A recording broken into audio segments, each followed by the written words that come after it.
By now, you know that the politically correct mob is the bane of my existence. But at the same token, sometimes I just love those fuckers. You have to admit, as horrific and as annoying as they are, you can't say that they don't keep things interesting. You never really know where they're going to go with things. We're going to be talking about a few things when it comes to this in this order. Number one, Armie Hammer being a cannibal. Don't even be mad at it. Number two is Demi Lovato trying to exploit our lives for her musical career. And number three is Kamala Harris going straight up savage on Vogue magazine. Number one, Armie Hammer, who I have met. You know what's funny about Armie Hammer is that I interviewed his estranged wife, Elizabeth Chambers, and she was literally dancing in a field of daisies, talking about their romance and how they like keep it going long distance, et cetera, et cetera. And then cut to like 3 weeks later, they announce that they're getting divorced. I'm like, did I just take a scene out of Shutter's Island and make that dialogue up in our mind, or did that happen? Again, you never like the woke, these celebrities, you never really know where they're going to go, but they are playing games with your little heads and we're just along for the ride, it seems. Okay. So Armie Hammer, he is an actor. If you haven't heard of him, 35-year-old, 34-year-old, give or take, good looking guy from Santa Monica. So you'll know him from this. He played the twins in The Social Network. His big thing was Call Me by Your Name with Timothée Chalamet. And I actually have a carpet interview. I was at the Palm Springs Film Festival interviewing Timothée. This is before he blew up. And I was interviewing him on my selfie stick for my site Talk to Me about his underwear. Yes, his underwear. I was asking people, celebrities, if they folded. This is Pulitzer worthy. I know. I was going to get the Pulitzer for this, but they honestly didn't want to make everyone else feel bad. But nonetheless, I was interviewing celebrities about whether or not they folded their underwear in their underwear drawers just because I thought it would be funny and entertaining. Anyhow, I was talking to Timothée about this, and no spoilers. So if you want to see what he said, go the fuck to my YouTube, do a little digging into Hannibal Lecter's basement, which is where we're going with all this. And anyhow, I was interviewing Timothée, and Armie's like in the background, and he video bombs it, whatever, and like steals Timothée from me. And then it's a whole thing. Anyway, if you want your little slice of Armie Hammer, there you go. Twitter was, wait, Twitter still exists, just FYI. Speaking of Twitter. Okay. Sorry. Speaking of Twitter.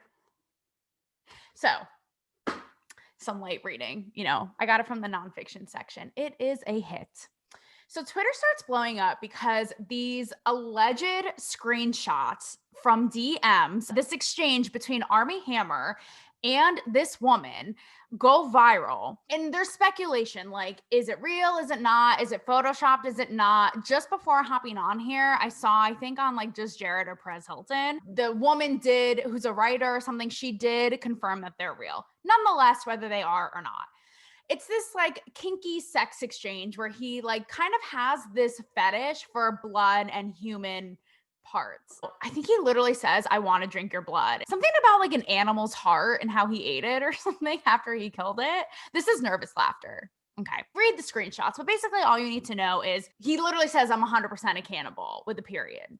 Whether they're real or not, I definitely think he has some history of like kinkiness, because I saw screen grabs as well of his liked, and he's liked all of these tweets about BDSM and like people being tied up, and I saw it and stuff. So like he's got probably some shit going on, which like more power to him. Okay.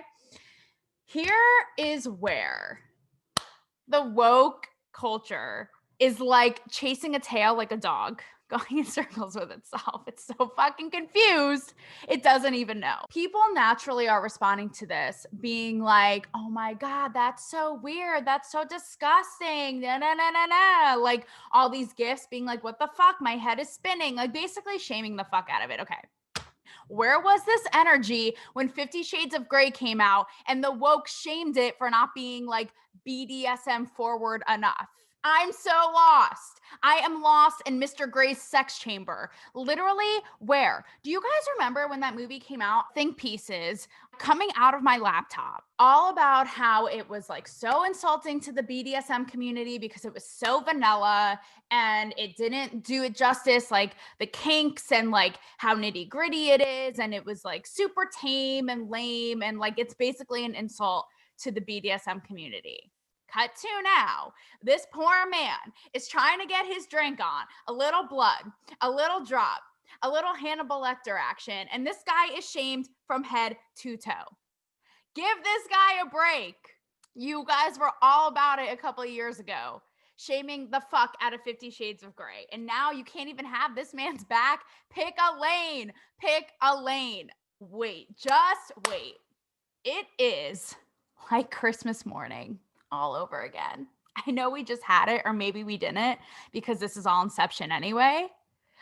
But just wait until I get to my Kamala Harris Vogue situation, because the woke is like fucking Goldilocks. Not here, just right. They don't even know. They are literally Goldilocks.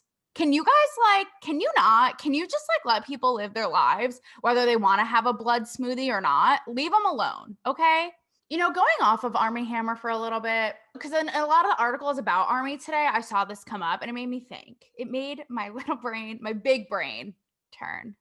Armie has been super vocal this year about his mental health struggles and COVID. And do you guys remember in my last episode, I was like, can celebrities not right now? Can they not? Because they're tweeting this like from their Hamptons view of seaweed, salted waters. And I am here in an Elizabeth Chambers of my own despair. But it made me think about how while I tease them and I'm like, you know, you're not on our level as much as you wish you were struggling like us. I know I tease them, but I know that celebrities and like elites aren't immune to like their own struggles, right? Their own relative struggles and mental health struggles. I know that. I just wanted to like throw that in there as a little footnote, because Armie in a lot of these articles, they talk about how this year or this past year, the lockdowns and from COVID, he says he like really let himself just like implode and he had to seek professional help and he just was really not in a good space. So I caught myself. Like, unlike the woke, at least I can admit when there is nuance to something. Do you know what I mean? There is 50 Shades of Grey. I'm sorry. The puns are just it's too easy today. So I can at least admit that. Maybe the woke should take a page out of that book where you can at least admit you were not necessarily wrong, but like there are layers to an issue. You psychos. Okay, number 2, Demi Lovato. Oh, Demi.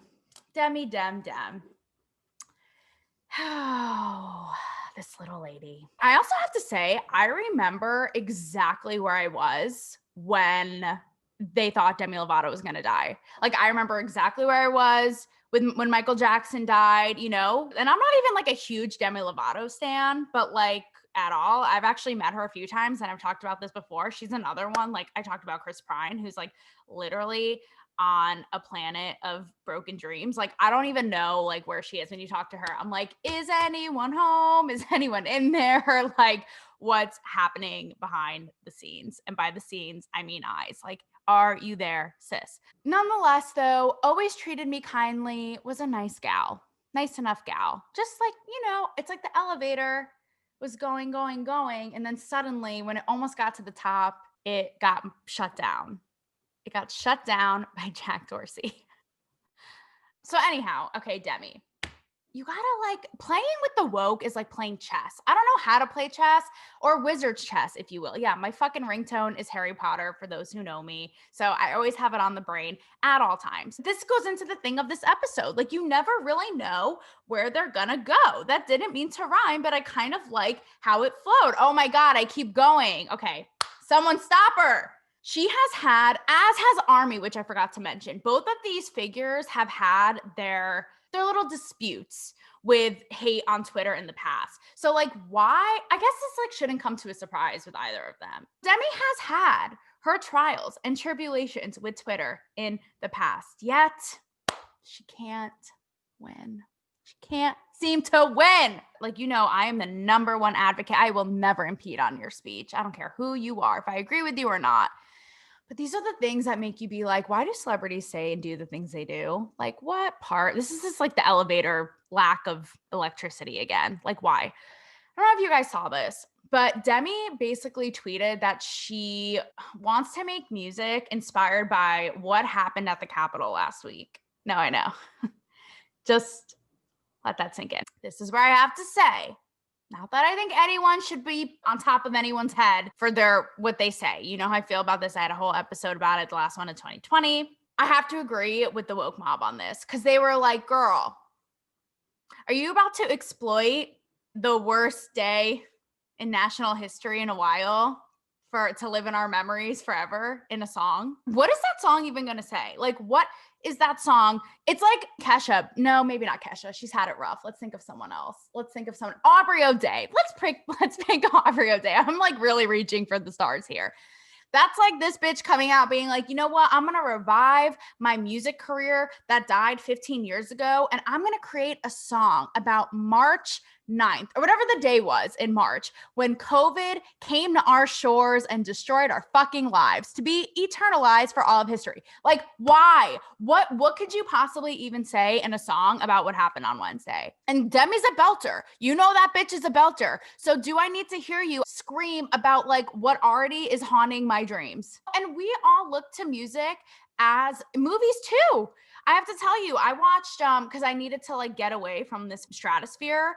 I watched Midnight in Paris the other night. And I know Woody Allen movie, sue me, okay? It's a great ass movie. And it literally took me to another place. That is what music does. It takes us to another place. I have a whole workout playlist to take me out of the gutters of despair and think of a cheery, hopeful time. Now, when I am there on the Stairmaster, on my 100th floor, panting through my mask, sweating my weave out, do I need to hear this lady singing about what happened on Wednesday? We had some great art after the Great Depression. I am really hoping that artists will dive into the depths of their Disney souls and really like bring us to a better place with their art, their shows, TV, music, right? This is not it. This is not what we mean. And you would think that, like, I don't know, part of me likes her for this because I'm like, maybe she's just like naive and is like still fighting the fight, like having her say on Twitter. But you guys have to remember, it wasn't that long ago when Twitter went the fuck after her because this poor girl, oh my God. She posted the results. She did one of those like DNA tests, you know, to see your heritage. And she posted a breakdown being like, I'm mostly Spanish, but I'm a little bit of this, a Native American, I'm a little like British. And then in a separate post, she tweeted, and I'm 1% African with like an exclamation point. It's the science. It's the little kid she swabbed. It's not her fault. Take it up with the lab. Take it up with the lab. But people went after her being like, why do we care? Appropriation of this, yada, yada, yada. And she tweeted, this is what I'm getting at. She tweeted at the time, like with a sad face being like, you guys are mean as fuck. Twitter sucks. Poor D. She's had it rough. She OD'd pretty bad. It was like touch and go there. Went to rehab and now she's back.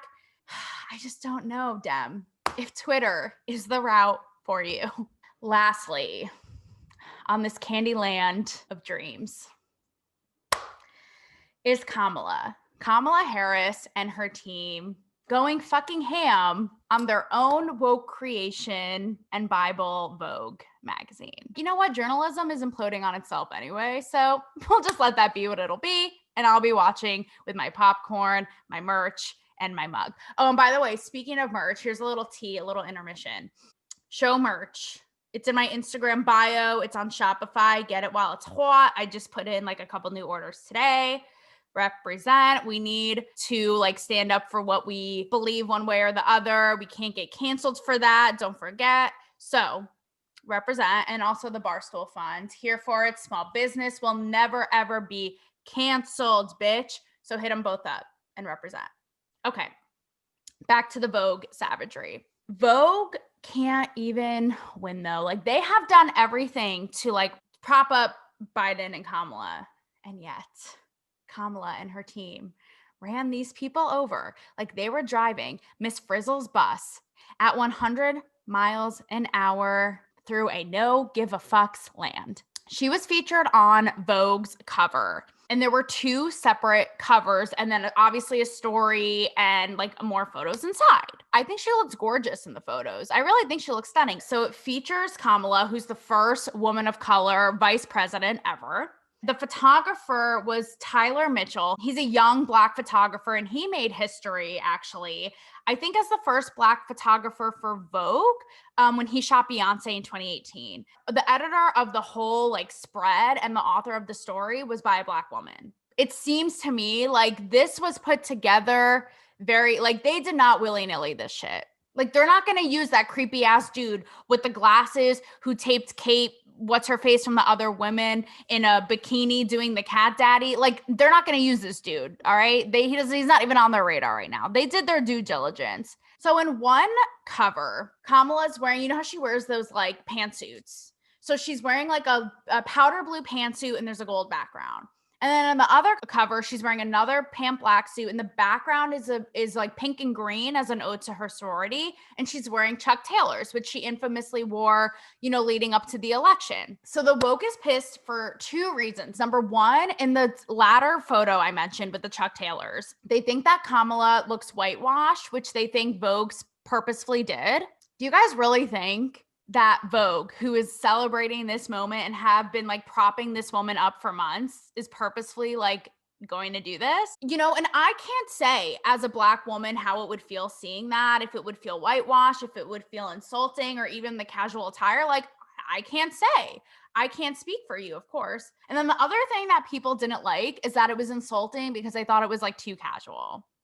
You know, her and the Chuck Taylors, like they should have, like, this is such a monumental moment. They should have showcased her in a position of power to like really get across the grit and the hard work it took, you know, it takes for a woman, especially a woman of color, to get to that position. Vogue ended up, because you know Vogue, like they're fucking scrambling. I'm sorry, from their interns to the barista to the printer, because they idolize and they worship Kamala Harris and everything she represents. So this is where it gets crazy. They put out a statement, utterly apologetic. It's like that moment, you know, when you're in middle school and your first boyfriend is trying to break up with you and you are so desperate at that point, you don't even know what the fuck you're saying. You don't care. You're like giving him locks of your hair and putting them in his locker. Okay, that's Vogue, because they're like, oh my God, we cannot do our idol like this. So they put out a statement basically saying that they were trying to make her look relatable and approachable and authentic, which they say is the staple of the Biden-Harris administration. And also, where the woke doesn't do its due diligence. I compared it to other magazine covers and photo shoots she done, because I was like, is it really that whitewash? Like, does she really look that much whiter? By the way, she's Jamaican and Indian. And it looks the same as like any other cover she's ever done. So I'm like, where were they then? I almost like feel bad for Vogue at this point. I'm like, oh my God, like you guys had all these magazine covers and this one, like the holy grail. One more time, I'm going to say, I'm saying this because they don't think about what they're critiquing, I feel like. They look at one thing, hop on the bandwagon, and then Godspeed from there. They're highlighting the first woman of color vice president on their cover, right? Black photographer who's already made history, Black writer, editor. I can't help but ask again, it's like, is nothing enough? So Kamala's team puts out a statement throwing these poor people under the bus. They're like, we are so disappointed. This is not what we agreed on. They said we were blindsided. I was like, oh, this is gut wrenching for Vogue. Like after all that, after all of your pioneering for Kamala, for Joey Boy, they're going to do you like this in return. Once again, chess. Why do I feel like this is like a Nancy P situation when she got caught getting her hair done and said that the salon set her up? Like, guys, come on. That's not right. That's not nice to Vogue. That's not nice to them. And you know why? Kamala picked her wardrobe. She picked her wardrobe. So now they're going to turn around and be like, and you guys, listen, like I have done photo shoots, video shoots, interviews with every celebrity almost that you can name, except for Tom Cruise. And that's because I was not about to get my ass pulled into Scientology. But let me tell you, these are tight ass ships. Like, I don't know what happened there, but let me tell you, like, even Aubrey O'Day wouldn't do a photo shoot without her PR team, interns or not, high school dropouts or not, taking a look at every photoshopped freckle on her face and approving it. Like there is such a system of approving things like that has to be vetted and go and approved and gone through. I have such a hard time believing that Kamala Harris, who's about to be like one of the most powerful people in the world, her team did not vet these photos and the spread before it happened. Now, I don't actually know. Could Vogue have gone rogue? Again with the rhyming. Woo! I missed my calling. Did Vogue just get double crossed by their own Lord of all lords? And it goes back into the thing I've talked about before, like the Goldilocks. It's one of those things I've talked about where it's like no one can do anything right. It's got to be just right for the mob. I mean, that's the thing too. It's like Kamala's signature thing was like the pantsuit, the Chuck Taylor. She picked out the wardrobe. You know, that's why I get so defensive, even of Hollywood, when people are ridiculing like this movie, that movie. It's like, you know what? It's easier said than done. You get your fucking ass over to Paramount and make a movie start to finish, and then we'll talk. You know, in that episode with Hilaria Baldwin, I said that the woke isn't immune to the beast that it's created. This is a perfect example of that. You know, one time, I'll never forget this. I covered Teen Vogue does this convention every year. Actually, Hillary Clinton spoke at it. And I left the event so depressed because all I heard about the whole time were all of these like social justice causes and trans and LGBTQ and feminist equality, like all this stuff. When I was a teenager, I was worried about making out with my Justin Timberlake poster on my wall without damaging it. I mean, let them be teenagers. Ever since then, I'm like, I am judging you, Teen Vogue. Like, stop it. I'm not saying fill their heads with like fluff. Let them be kids. So it just goes to show you, like, this is not only Vogue, it's Teen Vogue. And even when you let Kamala Harris style her own shoot, Vogue will still bite you in the ass somehow. See, you never know where they're gonna go. And that is my takeaway for today. It's like, try not, because I know for me, and you probably got this in prior episodes, I would get so worked up being like, holy shit, how are you guys so upset by this? But you know what I realized? It's like, they're not going away. They're only getting stronger. So either we can let everything they do annoy the fuck out of us, or we can just laugh at it like the circus clowns they are. You know, all of these examples today between Kamala, between Demi, between Armie, I honestly, at first reaction, I would think that all three, the woke would be like, bravo, you know, applauding and stoked and supporting them all. And they all went south. They all went haywire. But like, you never really know where the woke is going to go. And you know what? In the meantime, we are here for the ride and we can just laugh at it and send vials of our own blood to Armie Hammer to show him our love and affection.